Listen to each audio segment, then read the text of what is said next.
कशी नाही झालीच पाहिजे, होत कशी नाही झालीच पाहिजे, या नराधमाला फाशी झालीच पाहिजे, या नराधमाला फाशी झालीच पाहिजे। बहनों के सम्मान में कांग्रेस मैदान में, महिलाओं के सम्मान में कांग्रेस मैदान में, या नराधमाला फाशी झालीच पाहिजे, या नराधमाला फाशी झालीच पाहिजे। आज आंदोलन करण्यात आलं आहे, नेमकं काय विषय?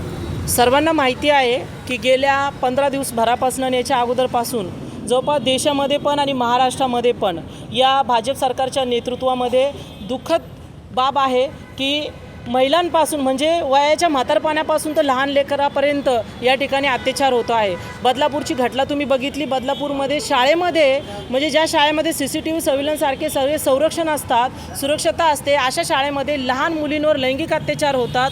ही बाब अतिशय अमानुष घटना आहे आणि या घटनेचा महिला काँग्रेस कमिटीच्या तर्फे आम्ही जाहीर निषेध करतो। करीत आज शहर जिल्हा महिला काँग्रेस कमिटीच्या वतीने आज आम्ही क्रांती चौकामध्ये या घटनेचा जाहीर निषेध करत आहोत। आमची मागणी आहे की देवेंद्र फडणवीस साहब हे जे गृहमंत्री आहे यांना कदाचित आता या महाराष्ट्राची सुरक्षा, महिलांची सुरक्षा यांना सांभाळल्या जात नाही आणि यांनी लवकरातल्या लवकर राजीनामा द्यावा ही आमची प्रथम मागणी आहे। आणि जे लैंगिक अत्याचार आमच्या मुलीबरोबर या ठिकाणी झालेला आहे त्यांच्या अपराधीला या ठिकाणी फाशी देण्यात यावा ही आमची मागणी आहे।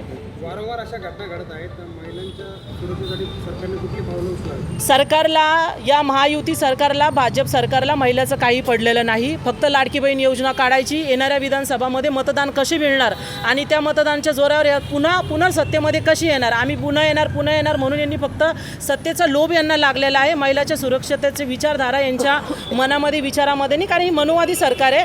RSSच्या विचाराला मिळती जुळती ही सरकार आहे, त्यांच्या विचारावर चालणारी सरकार आहे।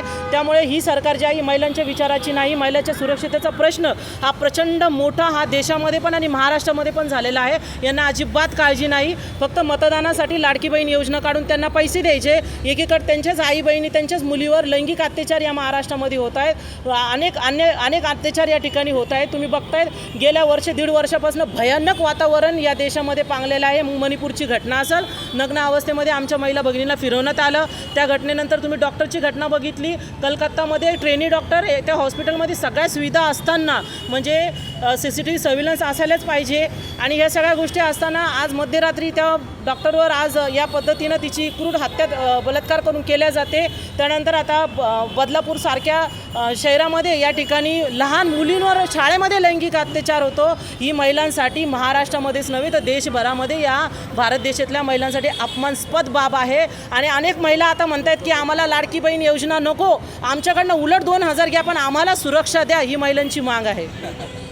आपण बघितलं काल परवा बदलापूरमध्ये जी निषेधार्थ घटना घडली, त्या घटनेचा आम्ही महिला काँग्रेसच्या वतीने तर तीव्र शब्दात निषेध करतो। परंतु याच्या पलीकडे जाऊन आपण एक गांभीर्याने या गोष्टीकडे बघितलं पाहिजे की ती जी शाळा आहे, ज्या शाळेमध्ये त्या चिमुकलीवरती अत्याचार झाला, ती शाळा भाजप कार्यकर्त्याची आहे आणि त्यामुळेच कुठेतरी त्या पीडित पालकांचा गुन्हा नोंदवून घेण्यासाठी तब्बल 11 तास पोलीस खात्याने लावले। तब्बल 11 तास ते पीडित ज्या चिमुकल्याचे आई वडील 11 तास पोलीस स्टेशनमध्ये बसलेले होते, परंतु पोलीस प्रशासनाने भाजप कार्यकर्त्याची शाळा असल्या कारणाने तिथे गुन्हा नोंदवून घ्यायला 11 तास लावले। या गोष्टीचा गृहमंत्री म्हणून आपल्या राज्याचे गृहमंत्री म्हणून देवेंद्र फडणवीस साहेबांनी या अपयशाची जबाबदारी स्वीकारून राजीनामा दिला पाहिजे। याच्या पलीकडे जाऊन शिंदे गटाचा जो नगराध्यक्ष वामन म्हात्रे आहे, तो तुमच्याच पत्रकार भगिनीला तो म्हणाला की जसा का तुझ्यावर रेप झाला अशी तू बातम्या देते। आपण हे बघितलं पाहिजे की हे शिंदे सरकारचे, महायुती सरकारचे नेते कार्यकर्ते किती असंवेदनशील आहे या सगळ्या घटनेची जबाबदारी घेऊन। आणि काल मुख्यमंत्री, एवढ्या जबाबदार संविधानिक पदावर बसलेला मुख्यमंत्री एकनाथ शिंदे साहेब यांनी भर सभेमध्ये एक वक्तव्य केलं। त्यांनी म्हटलं की 2 वर्षापूर्वी आमच्या महायुती सरकारने एका बलात्कार करणाऱ्या आरोपीला 2 महिन्याच्या आत फाशी दिली। आपण सर्व मीडियाचे पत्रकार इथे आहात, सगळे बांधव इथे आहात, आपल्याला पण हा रेकॉर्ड आपल्याकडे असेल, परंतु मुख्यमंत्री भर सभेत एवढं धडधडीत खोटं बोलतात। मुख्यमंत्र्यांना ही गोष्ट लाजिरवाणी आहे। मुख्यमंत्र्यांनी सुद्धा एवढं बलात्कारासारखा संवेदनशील गोष्टीवरती असं स्टेटमेंट देणं कुठेतरी चुकीचं आहे। मुख्यमंत्र्यांनी आणि देवेंद्र फडणवीसांनी या अपयशाची जबाबदारी घेऊन राजीनामा द्यावा। याच्या पलीकडे जाऊन जी लाडकी बहीण योजना महायुती सरकार, शिंदे सरकारने काढली, परंतु महिला काँग्रेसच्या वतीने मी आपल्याला सांगू इच्छिते की लाडकी बहीण नको, आम्हाला सुरक्षित बहीण योजना आपण सुरू करावी असं आम्ही त्यांना विनंती करतोय। धन्यवाद।